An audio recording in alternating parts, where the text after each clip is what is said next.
If Nathan Cole ever learns why you are here, you will not make it past the lobby. The warning was in her father's handwriting, folded inside an old photograph, and hidden for 6 years in Mara Bennett's kitchen drawer. On Monday morning, she carried both into Cole Dominion's headquarters, 48 stories of black glass above downtown Chicago. Mara wore a navy suit, practical heels, and the calm expression of a woman arriving for an ordinary internal audit. Nothing about her suggested she was searching for the truth behind her father's final months. She passed security, rode to the executive floor, and kept one hand near the inside pocket of her blazer. The photograph showed her father beside a younger Nathan Cole outside an abandoned warehouse. On the back, someone had drawn a symbol in black ink, a key driven through a crown. Mara had spent years trying to identify it. Then, 3 weeks earlier, she found the same symbol buried in a restricted company file. That was why she requested the transfer. That was why she lied during her interview. Now she stood outside the most secure conference room in the building, balancing a tray of coffee while lawyers argued behind the doors. "They are waiting," said Allison Reed, the executive assistant. The numbers changed again. Mara shifted the audit folder under her arm. Numbers do not change by themselves. Allison gave her an uneasy look. Around here, people prefer that explanation. The doors opened. 12 executives sat around a table long enough to belong in a courtroom. Screens displayed transfers, vendor names, and missing funds totaling more than $8 million. They were watching the empty chair at the head of the table. Then Nathan Cole entered and the room changed. He did not raise his voice. He removed his rain-darkened overcoat and handed it to an aide. The general counsel straightened papers already aligned. Nathan wore a charcoal suit and white shirt. His face belonged on a business magazine, but nothing about his gaze was decorative. He seemed to measure every person, exit, and unfinished sentence. His eyes touched Mara for less than a second. It was enough to expose every lie that had brought her there.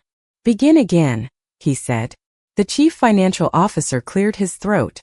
"We believe the discrepancy resulted from duplicated vendor entries."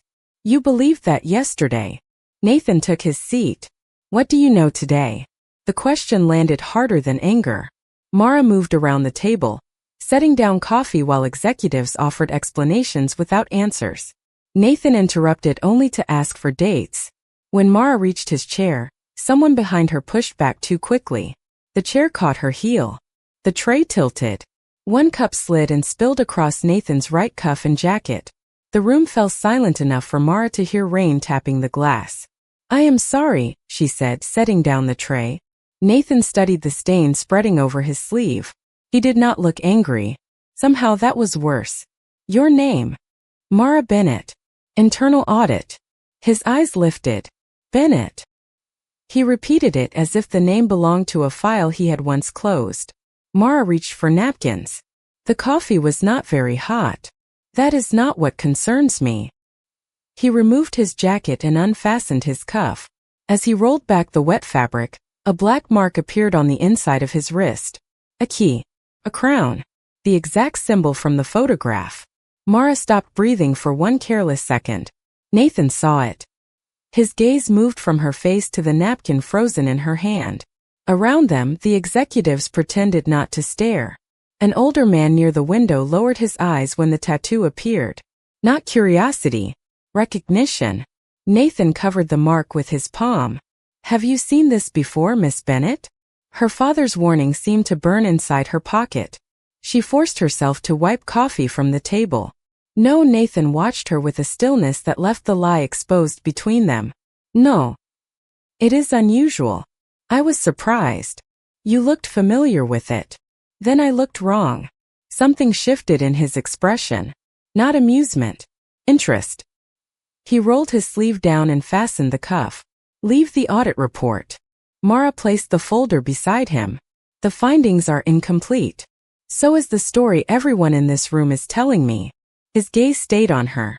"I prefer unfinished things where I can see them." Mara returned to her seat and spent the rest of the meeting feeling the photograph against her ribs. Nathan questioned every transfer approval and date. He never looked at her again, yet she knew she had become part of the mystery he intended to solve. At 6:15, an email appeared on her phone.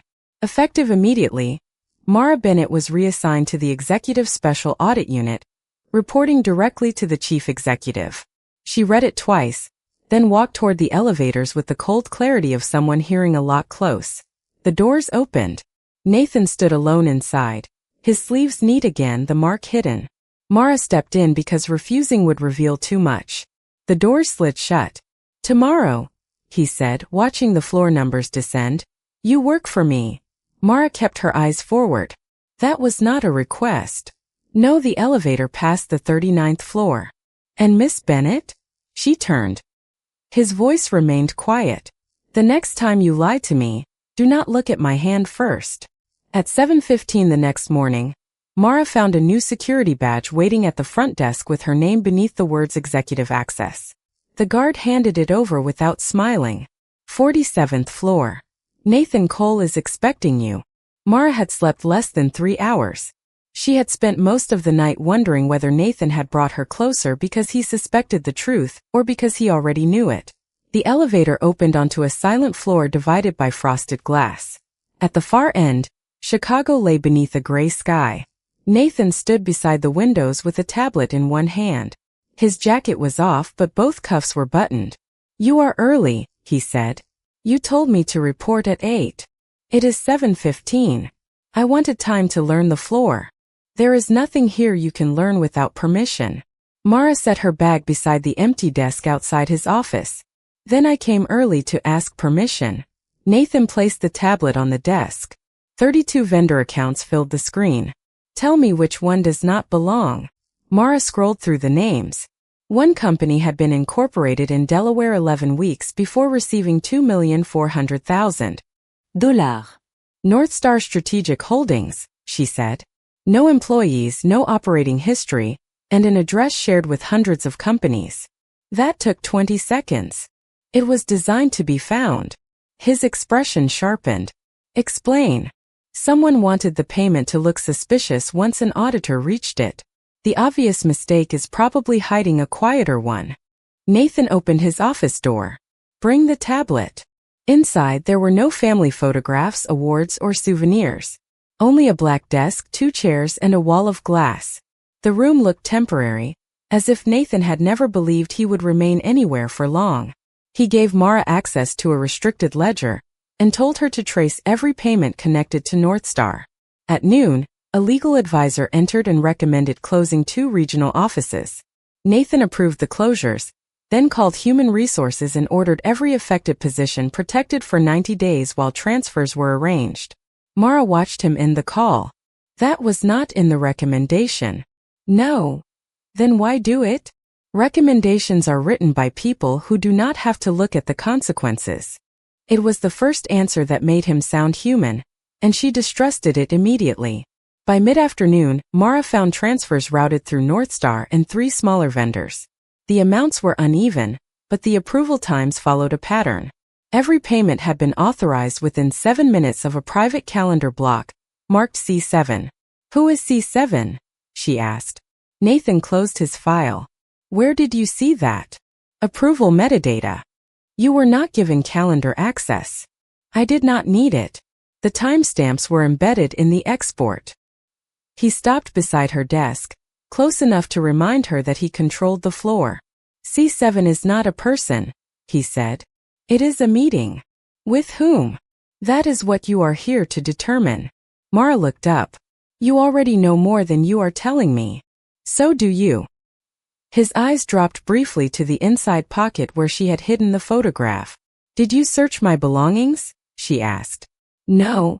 "Did someone else?" "Not on my instruction." At 6:30, Nathan left for a board dinner.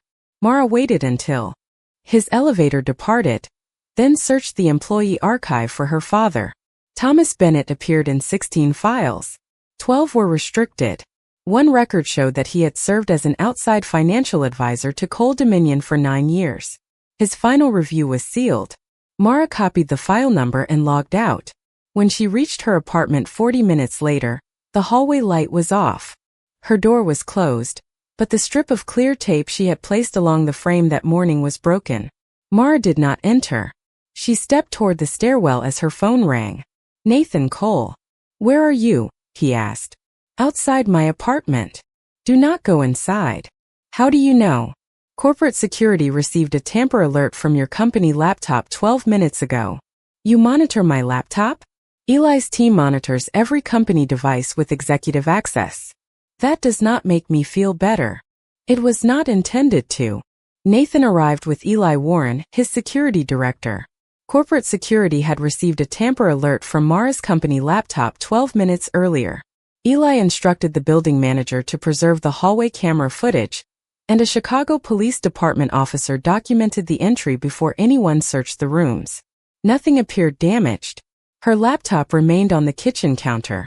Cash had not been touched. The only missing item was the photograph of her father. Nathan studied every open cabinet and displaced book. What was in the photograph? He asked.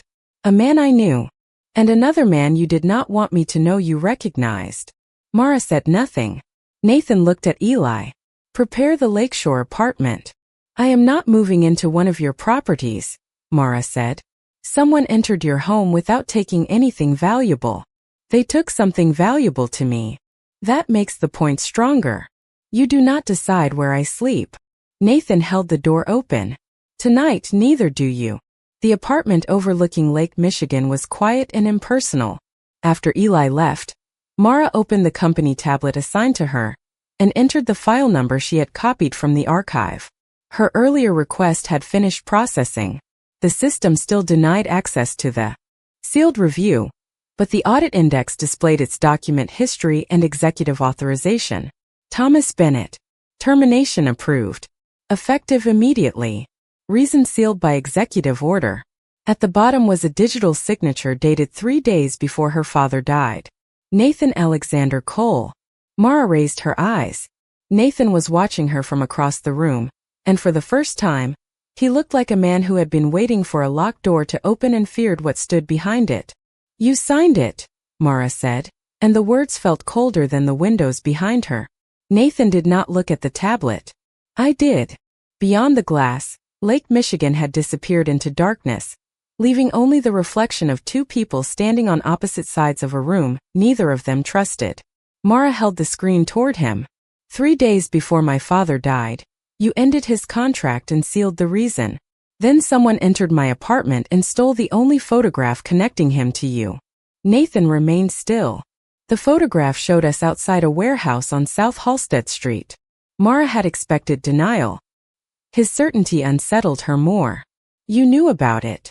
I knew it existed. I did not know you had it. Who took it? I do not know. That answer is becoming convenient. Nathan crossed to the windows, but Mara noticed that he kept his reflection angled toward the front door. Even here, in an apartment he controlled, he never turned his back on an entrance. Your father was not dismissed because he failed, he said. He was dismissed because someone had begun watching him. Who? My uncle Richard Cole. Mara searched his face for hesitation and found none. Why would Richard care about an outside financial advisor? Because Thomas Bennett discovered that money was moving through companies that did not exist anywhere except on paper. North Star. North Star is recent. The structure began years earlier. Nathan unfastened one cuff and pushed the fabric back. The black key and crown appeared again. This mark identifies the person Richard selected to inherit his private network. The network extends beyond Cole Dominion to contractors, political brokers, private clubs, and business owners bound to the family by favors and debt. Richard gave me the mark when I was 21. Mara looked at the symbol, then at him. You say that as though you had no choice. I had choices. None of them were clean. That is not the same as having none.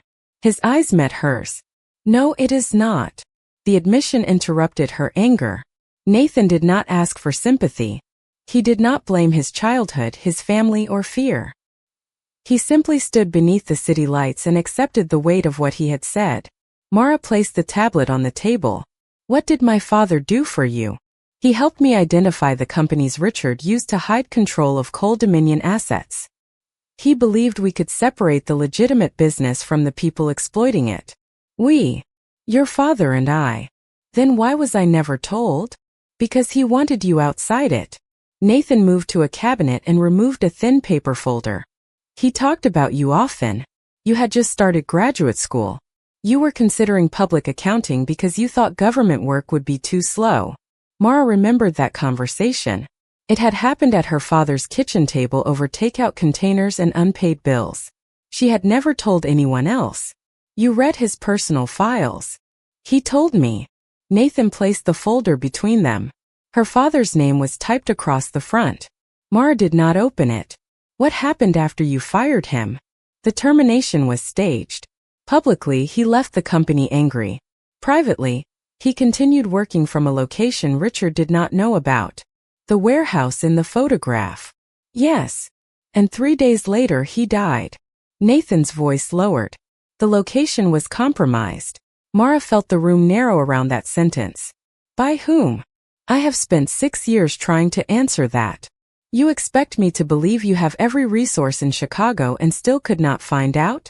Resources only work when the people controlling them are loyal. And yours are not? Some are loyal to me. Some are loyal to Richard.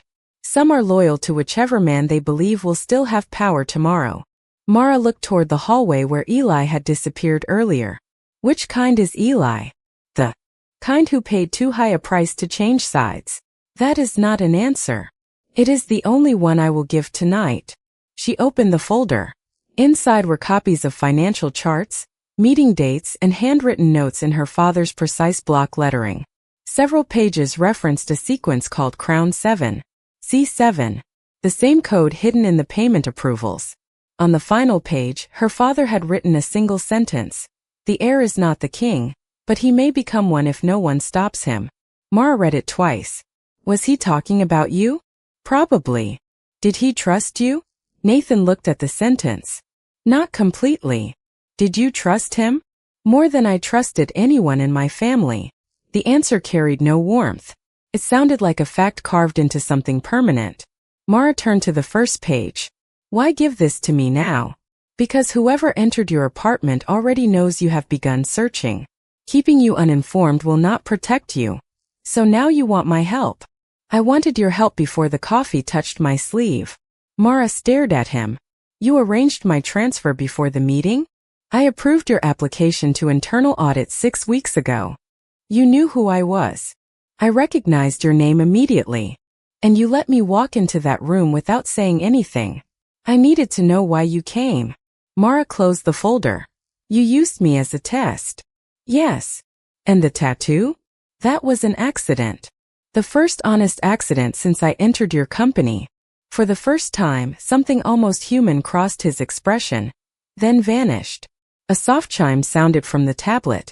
A new message had arrived from the restricted accounting server. Mara opened it and found a list of payments scheduled for the following morning. Every transfer was linked to Crown 7. Treasury had already authorized the payments, but an automated audit hold prevented their release. The hold now awaited review under Mara's credentials. Someone wants me to clear this, she said. Nathan read the screen. Someone wants your name in the control log. Why? Because your father refused to clear the same kind of exception 6 years ago. Mara looked at the folder, the stolen photograph, and the man who had known her name before she spilled coffee on him. Then we leave the hold in place. Nathan shook his head. Not yet. $8 million could move by morning. If we block it, Richard will know we found the route. And if I clear the hold, my name becomes part of the record even though Treasury already approved the payments. Yes. Mara studied him. You are asking me to trust you. No. I am asking you to decide whether finding the truth matters more than remaining untouched by it. The city lights reflected in the dark window, placing the two of them side by side even though several feet remained between them. Mara entered her credentials, but before clearing the hold, she created a hidden duplicate of the transaction record and sent it to an encrypted archive she had established outside Cole Dominion's network. Nathan watched without stopping her. Insurance, he asked. Evidence. Against Richard? Mara cleared the hold and met his gaze. Against whoever deserves it. By 8 the next morning, the $8 million had crossed 6 accounts and vanished into a company registered above a closed appliance store in Indiana. But Mara had preserved every step of the transfer. Nathan stood behind her desk as she compared the transaction trail with the records in her father's folder. "The final account belongs to Harbor Civic Development," she said. "The company has no active projects, but it received payments from Coal Dominion 6 years ago." Nathan's expression hardened. "Show me." Mara opened the archived ledger. The older transfers had been approved on the same dates listed in Thomas Bennett's handwritten notes. Each amount was smaller, less obvious, and routed through different vendors, but the pattern was identical. "My father found Crown 7 before North Star existed," she said. "Someone rebuilt the system after he died." Nathan leaned closer to the screen. "Or someone never stopped using it." Mara looked at his reflection in the dark monitor. "Who knew the route then?" "Richard, 3 board members, my father, Thomas, and me." "Your father died 4 years ago." "Yes. That leaves 6 people who could have known enough to use it." "5, Nathan said. "Thomas refused to touch the transfers after he discovered what they had become." Mara turned toward him. "You sound certain." "He refused." "How do you know?" Nathan said nothing. The silence answered before he did. Mara opened the folder again and searched the pages until she found a date 3 days before her father's termination. Beside it, he had written 2 initials, E.W. "Eli Warren," she said. Nathan walked to the window. The morning light cut his reflection into pale fragments. "Eli delivered a message to your father that night." "What message?" "That the warehouse was no longer secure." "Then why did my father stay there?" "Because the message arrived too late." Mara closed the folder slowly. "You told me you did not know how the location was compromised." "I said I did not know by whom." "You knew Eli was involved." "He was following my instruction." The room seemed to lose its air. "What did you tell him to do?" Nathan kept his eyes on the city. "I ordered him to place false financial records inside one of Richard's private archives. The records were meant to send Richard toward a different company and away from your father." "Did it work?" "For less than a day. And then, one of the documents contained a warehouse code that should have been removed." Mara felt the meaning settle into place. "You exposed the location." "Indirectly. That word does not change what happened." No. Nathan turned to face her. There was no defense in his voice, only the discipline of a man forcing himself not to look away. "I made the decision. Eli carried it out. Your father paid for our mistake." Mara stood. "You let me believe you were still searching for the truth." "I am. Not the whole truth." She gathered the copied records and placed them in her bag. Nathan moved toward the door, then stopped before blocking her path. "Where are you going?" "Somewhere your family does not control." "That place may not exist." "Then I will start with somewhere you do not own." He stepped aside. The choice should have made him seem less dangerous. Instead, it made leaving harder. Mara rode down 47 floors without looking at her phone. Outside, the wind off the lake pushed between the towers and carried the first signs of winter. She walked 3 blocks to a diner where Olivia Shaw was waiting in a rear booth. They had not spoken in almost a year, not since Olivia had warned her that private investigations became personal long before they became useful. Olivia wore a dark coat over a federal prosecutor's suit and watched Mara place the records on the table. "You finally found something," she said. "I found more than I wanted." Mara explained the transfer network, Crown 7, and Nathan's admission. She did not mention the apartment, the hours spent beside him, or the way he had opened the door when he could have kept her inside. Olivia studied the documents. "These records could support preservation orders and subpoenas, but your duplicate was created after you cleared the audit hold. Treasury had already authorized the payments. I removed the control that would have stopped them. That places your credentials in the event log and gives Richard a way to call you a participant." "I know." "Do you?" Olivia lowered her voice. "Cole is not protecting you without a reason. Every favor creates dependence. Every secret makes it harder to walk away. He could have stopped me from leaving. He did not need to. You came here carrying evidence that places you beside him." Mara looked toward the window. Across the street, a black sedan had been parked beneath the same streetlight for 10 minutes. "Did you tell anyone we were meeting?" she asked. "No." The sedan pulled away before Olivia could turn. Mara's phone vibrated. A message from an unknown number contained a photograph of her entering the diner. Beneath it were 6 words. Your father trusted the wrong heir. Mara showed Olivia. We need to move now, Olivia said. No. Whoever sent this wants me frightened enough to make a mistake. Mara opened the transaction archive on her phone and forwarded the complete duplicate to Olivia. File what you can. Olivia studied the incoming records.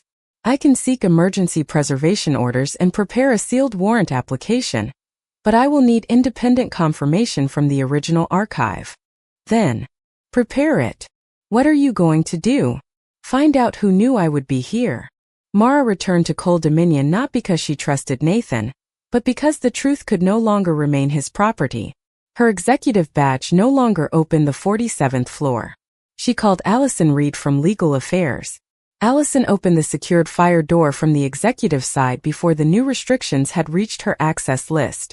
Nathan was in his office with Eli and 3 board members. Their conversation stopped when she entered. Richard Cole stood near the windows, silver-haired and composed, wearing the patient smile of a man who had already decided how the meeting would end. Thomas Bennett's daughter, Richard said. You have his habit of entering rooms without permission. Mara looked at Nathan. Someone followed me. Richard smiled. In this family, Miss Bennett, observation is considered courtesy. Nathan's face revealed nothing. Richard, leave. You are in no position to dismiss me. Richard placed a document on the desk.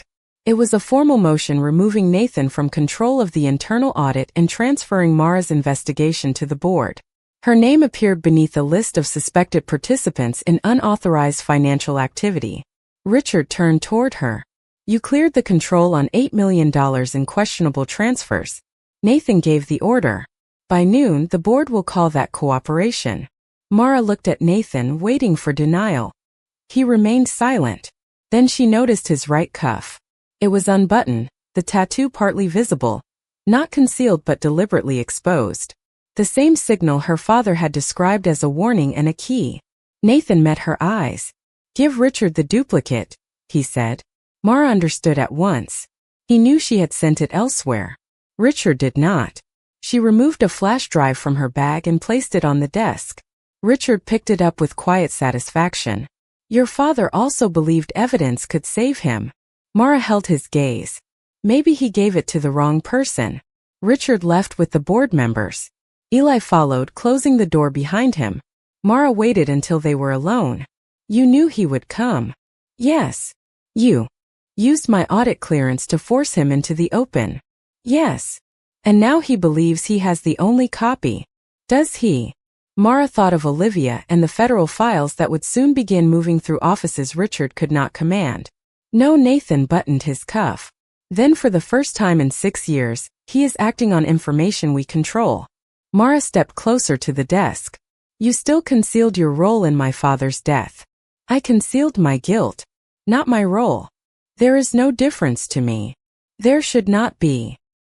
His answer stopped her again because it offered no escape, not for him and not for her. Nathan opened a locked drawer and removed a small digital recorder. Your father left this with Eli the night before he died. I listened to it once. Mara stared at the device. Why did you keep it from me? Because it does not only explain what happened to him. Nathan placed the recorder between them. It explains what he helped build before he tried to destroy it. Mara pressed the button, and her father's voice returned to the room after 6 years. My name is Thomas Bennett. If Mara ever hears this, then I failed to keep her outside the choices I made. She closed her eyes. Nathan stood on the other side of the desk, silent and motionless, while the recording continued. Thomas explained that Crown 7 had not begun as Richard Cole's private network. Years earlier, it had been a legal structure designed to protect Cole Dominion during a financial crisis. Thomas had created the first set of holding companies, believing they would shield employees, preserve retirement accounts, and prevent thousands of layoffs. Richard later changed their purpose. Temporary accounts became permanent channels. Oversight disappeared. Payments moved beyond the company's books and into a web of contractors, political intermediaries, private clubs, and businesses that owed the Cole family more than money. By the time Thomas understood what he had helped create, The system could no longer be dismantled without exposing everyone connected to it. I told myself I was protecting innocent people, Thomas said. That was true at first. Later, it became the excuse I used because admitting the truth would have cost me everything. Mara lowered the recorder. The voice had already changed something inside her. Her father had not entered the story as a victim. He had helped write its first chapter. There is more, Nathan said. Mara pressed the button again. Thomas described his plan to cooperate with Nathan, who had recently learned that Richard intended to place Crown 7 beneath his permanent control. Thomas believed Nathan could reach the accounts and close them. He also feared Nathan wanted the system for himself. The heir is not the king, Thomas said, repeating the words Mara had found in the folder. But power does not ask permission before it changes a man. The recording ended with a final instruction. A complete map of Crown 7 existed inside the original Coal Dominion building on West Fulton Street, hidden in an archive Richard believed had been destroyed. The file could expose every company, every transfer, and every board member who had approved the network. Mara stared at the recorder. You knew about the archive? I knew your father believed it existed, Nathan said. I never found it. Did you look? For 6 years. Then Richard probably moved it. He could not. The archive was built into the first accounting system. Removing it would have damaged records he still needed. Mara looked through the glass wall. Employees were gathering beyond the executive floor, drawn by messages spreading across their phones. What is happening? Nathan checked his screen. The board meeting started early. His access disappeared one system at a time. First the internal ledger, then the executive calendar, then the private network. Within minutes, his name vanished from the company directory. Richard had not waited until noon. Nathan removed his badge and placed it on the desk. He has the votes. Can you stop him? Not from this office. The doors opened and Eli entered with 2 members of corporate security. His expression carried the answer before he spoke. The board has removed you as chief executive, effective immediately. Your company accounts have been suspended. Legal counsel recommends that you leave the building. Nathan nodded as though Eli had announced the weather. Mara expected anger, but what she saw instead was recognition. This was the moment Nathan had spent years preparing for, and still hoped would never arrive. He looked at Mara. You should stay. Richard may believe you can still be useful. Useful to him means disposable later. Leaving with me will make you look involved. I cleared the audit hold. I already look involved. Eli stepped aside. Nathan walked out carrying nothing. The people on the executive floor avoided his eyes. Only yesterday they had adjusted their voices when he entered a room. Now they moved away from him as though authority had been a light someone had switched off. In the lobby, news crews had already gathered behind the glass doors. Richard's statement appeared across the financial screens, announcing an internal investigation into unauthorized activity conducted under Nathan's leadership. Mara's name was included as an employee of interest. He prepared this before the transfer, she said. Long before, Nathan replied. They left through a service exit and entered Eli's sedan.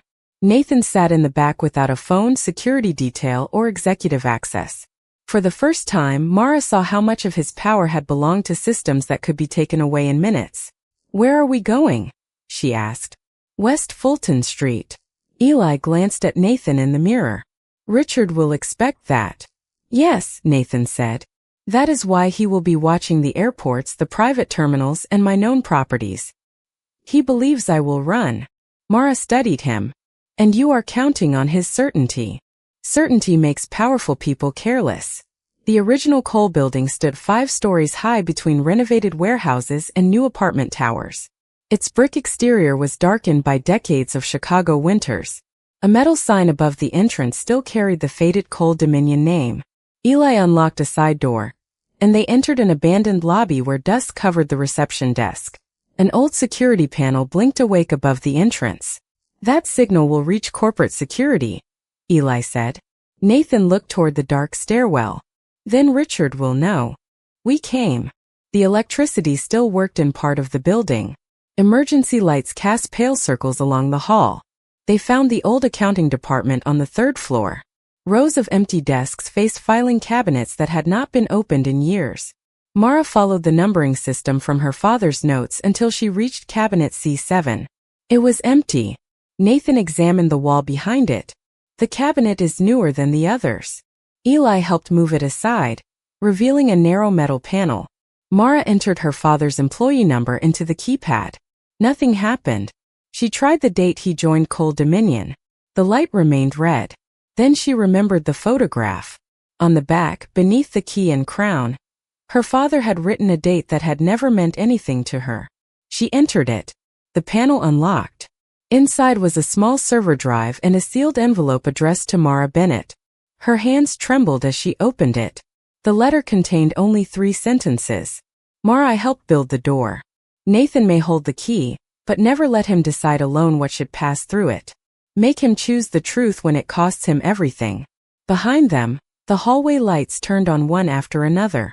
Nathan looked toward the door.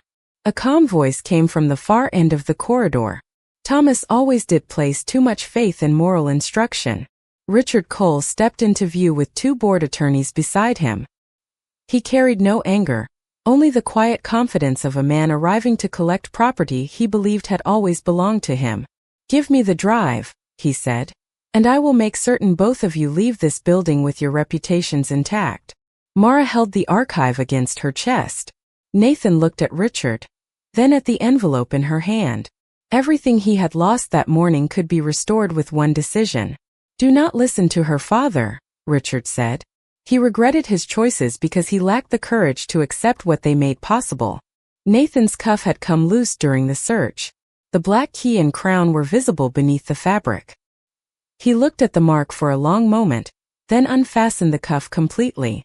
"You were right about one thing," he told Richard. "Thomas Bennett helped build the door."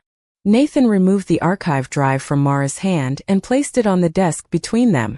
But he was wrong about who should hold the key.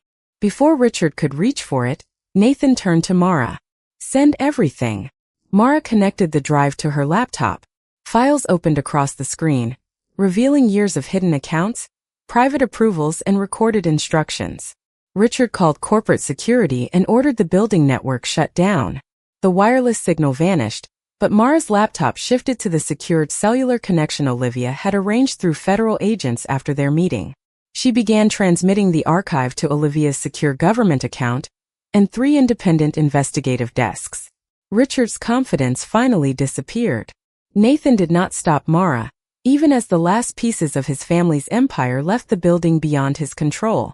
He watched the progress bar reach 100%, then faced Richard without hiding the tattoo.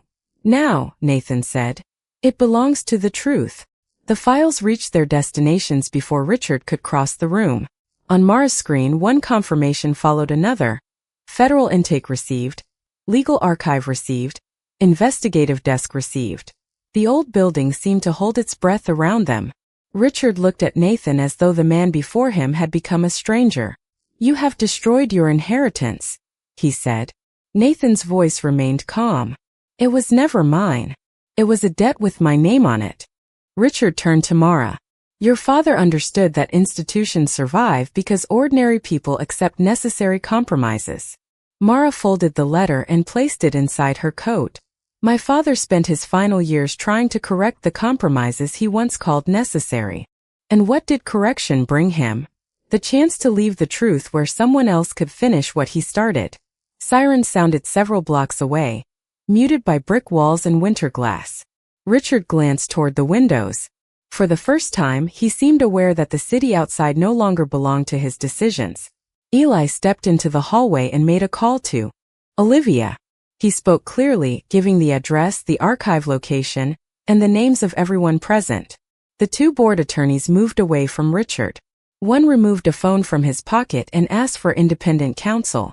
The other sat at an empty desk, as though distance alone might separate him from years of signed approvals. Richard looked at Nathan's uncovered wrist. "That mark made you my successor." Nathan studied the key and crown. "You believed it made me obedient. It made you powerful." "No. It made me afraid of losing power." Nearly an hour later, footsteps filled the lower floors. Federal agents entered first and secured the archive room. Olivia followed with an emergency warrant a federal magistrate judge had signed electronically after reviewing Mara's earlier records and the newly transmitted archive. She checked Mara first, then the laptop. Did the transmission complete? Every file, Mara said. Olivia nodded and turned to Richard. She informed him that the building, the server, and all physical records were now under federal control. There was no dramatic argument. No final command restored his authority. Richard simply stood in the accounting office while strangers cataloged the machinery of the empire he had spent decades hiding. Nathan offered Olivia his hands, but she shook her head. You are not under arrest today. You are required to appear for an interview at 9 tomorrow morning. I will be there. Bring counsel. I will bring the truth. Olivia gave him a hard look. Those are not always the same thing. Outside, news vans crowded West Fulton Street. Mara and Nathan left through separate doors because Olivia insisted that every appearance now mattered. By sunset, Coal Dominion's stock had fallen. The board had suspended 6 executives, and federal agents had entered 3 corporate offices. Nathan's name appeared across every television screen in the city. Some reports called him a whistleblower. Others called him the architect of Crown 7. Both descriptions contained enough truth to be dangerous. He spent the night in a hotel room paid for with a personal credit card outside the company's control. Mara returned to the Lakeshore apartment only long enough to collect her belongings. On the kitchen counter, she found the cup Nathan had used the night they cleared the audit hold. A faint ring marked the polished stone. She left it there. The next morning, Nathan entered the federal building without an escort. Mara watched from across the plaza as cameras followed him to the doors. He did not look toward her. That was the first promise he kept without making it. He would not ask her to stand beside him while he answered for choices that belonged to him. The investigation lasted 14 months. Richard and several former board members were charged with wire fraud, obstruction of justice, and conspiracy. Eli became a cooperating witness and surrendered every private record he had kept. Nathan admitted authorizing false documents, concealing evidence, and approving actions that had exposed Thomas Bennett's location. His cooperation prevented years of records from disappearing, but it did not erase his responsibility. At sentencing, Mara sat in the back row beside Olivia. Nathan spoke without notes. He did not describe himself as a victim of his family. He did not ask the court to measure his intentions instead of his decisions. He said Thomas Bennett had trusted him to choose truth before the cost became unbearable, and that he had waited until the cost belonged to other people. The judge sentenced him to 18 months in federal custody, followed by supervised release with community service and financial disclosure requirements. Nathan thanked the court. He did not turn around. During those 18 months, Mara rebuilt the part of her life that had once depended on finding one perfect explanation for her father. She left Coal Dominion and joined a nonprofit organization that trained employees to identify corporate fraud. She donated her father's files to a university ethics archive, including the documents that revealed his failures. His memory became less comfortable and more honest. She missed the man she had believed he was, but she also learned to respect the man who had finally tried to repair what he built. Nathan wrote to her 3 times. The first letter contained no request, only an apology without qualification. The second described a financial literacy program he was helping develop for people preparing to leave federal custody. The third was one sentence. I understand if the truth is the last thing we ever share. Mara did not answer until the week before his release. She wrote that truth was not a bond by itself. It was only the ground on which something honest might be built. Nearly 3 years after the archive was opened, on a clear October morning, Mara waited outside a residential reentry center on Chicago's west side. Nathan emerged wearing a dark coat and carrying a paper envelope of personal belongings. He looked older without title or command. He stopped several feet away. You came, he said. I said I might. You also said not to mistake possibility for forgiveness. I meant that. He nodded. His sleeve had shifted, leaving the tattoo uncovered. Mara looked at it without fear. You could remove it, she said. I considered that. Why did you keep it? Nathan looked down at the key and crown. Because hiding the mark taught me to hide what it represented. I would rather remember what I allowed power to make of me. Mara stepped beside him without promising a future. Traffic moved through the cold sunlight, and no one recognized him. What happens now? He asked. Now you live without an empire. And you? I live without an investigation. They began walking toward a small coffee shop at the corner. At the door, Nathan paused. You should probably carry the cups. Mara looked at him for a long moment, then smiled for the first time without suspicion. No, she said. This time you can take the risk.